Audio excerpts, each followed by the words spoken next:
What's up guys, Colin Matthew here, and in today's video I wanted to share with you guys how I was able to recently get a 30-day late payment removed from my credit report on all three bureaus from American Express. And as you can see right here on this letter, September 13th is when I got that letter.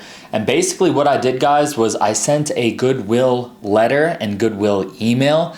The template will be in the description below, to the CEO, and I got his email from www.ceoemail.com, and in this case it was for American Express, so I just searched American Express in the search bar and popped up the CEO's email and address. I sent him out a letter in the exact same email. I just copy and pasted it into Word, printed it, put it in an envelope, and mailed it out to him. You don't actually have to print it either. You can go to onlinecertifiedmail.com or letterstream.com, and you can actually just send letters from your home without actually having to go get stamps and do all that caveman bullshit.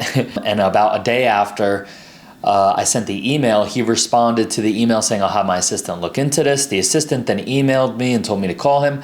I called him and he told me that they regret to inform me that they could not delete it. Then I got this letter in the mail a week later, and I called the number as it told me to, and the representative told me that it was being disputed and that it was removed. Amount is removed. So let me see if that's updated with the bureaus yet or not. Okay, thank you very much. So yeah, if that helps you guys, I really hope it does.